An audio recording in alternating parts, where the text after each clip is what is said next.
And there's a simple way to stop it, and that is to institute via Congress tariffs on goods and services. And when you do that, you bring to a halt the exodus of companies and jobs. And incidentally, for those who think tariffs are wrong, and it's not a free market, we don't have a free market now. We tried not using tariffs from 1790 to 1800 under the guise of British colonialism and mercantilism, and it didn't work then. And we had tariffs ever since, up until WTO in 1986. And that has been an instrument of the people behind government in their attempt to bring about world government.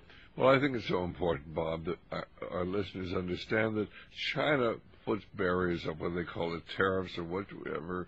I mean, they put tariffs up because they want to protect their industries and they want to strengthen their economy and get jobs for their people. We tear down the tariff walls and put in all sorts of unfair trade rules to hurt our industry, to force our industries overseas, to reward our corporations for moving offshore with special tax laws so they don't have to pay corporate taxes at all. They get all sorts of special breaks if they move offshore, because the major thrust of American foreign policy is the destruction of the domestic economy of the United States. But they can't tell the American people that any more than, President Obama is going to get up and say, the purpose of my administration is to destroy the housing market. So we have to say, we're doing everything we can to keep people in their homes. We've got all these new programs, and we're going to start another new program, and then another new program, and then another new program, and 300,000 people a month lose their homes. It was a year ago in October when, of course, the TARP funds were appropriated to keep people in their homes, to buy up the collateralized debt obligations. But they forgot to tell Mr. Paulson he had to use the money for that, so then he lent the money to his friends in the big banks, and so that we could get the jobs going, so that they could actually lend the money to the companies that needed it. But they forgot to tell, Mr. Paulson forgot to tell the banks that they were supposed to use the money here in the United States. So the big banks lent the money to create jobs in China and in India and the Arab countries and in Spain. Do you honestly think they're that stupid unintentionally? Of course they're not. They just don't want the American people to understand that this is what's really going on. And of course, now they can borrow money at 0% interest from the Fed. And what are they doing now? Are they lending it out to companies that are desperate for funds? No. They're investing in the stock market and creating another stock market bubble. Go right ahead, Bob. Well, what you say is all too true. And, I'm incredulous that most of the American public, and that's more than half, just have no idea what has been done to them. And I think the remainder of the people have an inkling. And out of that, maybe 15% really understand what's going on. And most people don't say much about it because they're not economists. They don't have a total understanding. They don't read voraciously. 8% of the population now reads.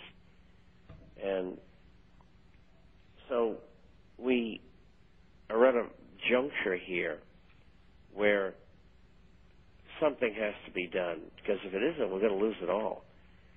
And that's why they have these camps set up, because the people who complain about what's going on might just end up in them. And that includes Stan and I. They're going to have a retirement section, Stan. Well, I hope so. Fine. We're a place you can have your wheelchair. No, they will quickly zap us. They'll give us a shot and we'll die. And we're among the useless eaters anyway, and propagandists at that. and actually they probably term us terrorists. But be as it may, that is the state of what is going on in America today. And if you followed it as long as Stan and I have, you seen the evolutionary process of them bringing this about. And, you know, I can remember back describing these kind of things in the early 1960s, and, of course, everybody thought we were mad. And as the years wore on, the situation became a little bit more apparent. But in the last 10 years, it's just jumped right up and bit you on the nose because it's so obvious what these people are doing. And I think that the power behind government knows exactly when they're going to pull the plug on this whole thing. And as I've said before, I think they're leading us into hyperinflation, or at least higher inflation for that matter. And I think after that, they'll allow the system to go into deflation and a deflationary depression. And this classically is what has happened in the past for different kinds of reasons. The goal is still the same: control, tremendous profits from warfare, subjugation of the people, and it's been tried hundreds and hundreds of times over the centuries, since the 12th century, that I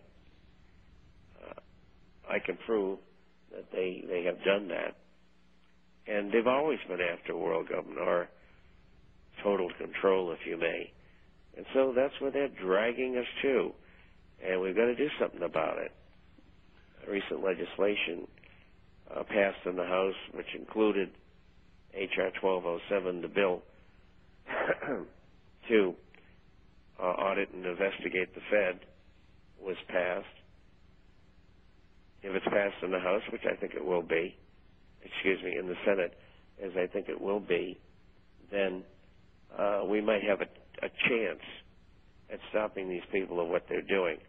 I don't think they ever expected that kind of a bill would ever get passed.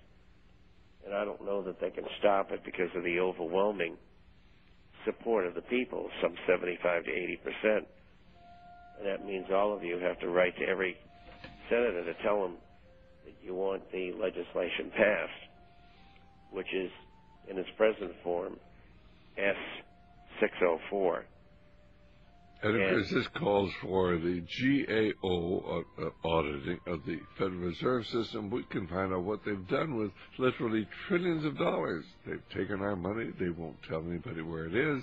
And when they're told they have to, they say, well, we're not part of the government. They say, well, then suddenly we'll subpoena you as independents. Well, you can't because we got protection by the government. And they want it both ways, government secrets or private secrets or proprietary secrets. Everything's done in secret. Why, if there's nothing to hide, is it all secret? Give us a call, 1-888-24-LIBERTY. Well, Bob, go right ahead.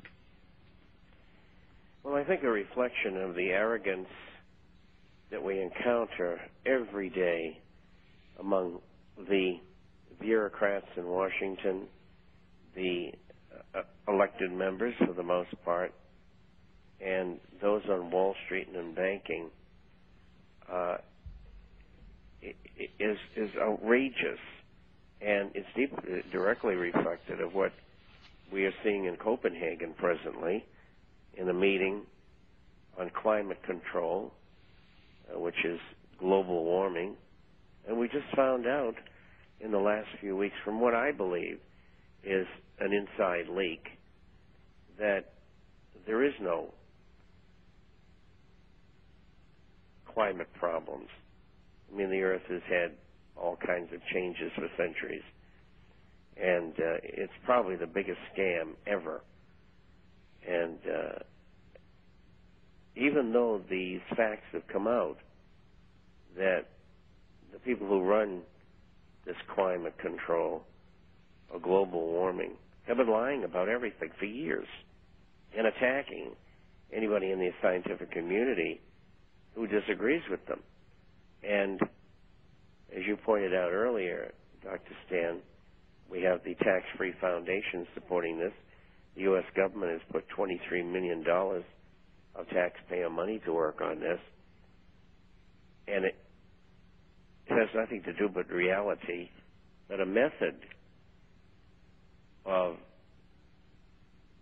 making people all over the world pay taxes, not into the UN, but their idea is to have them go into the World Bank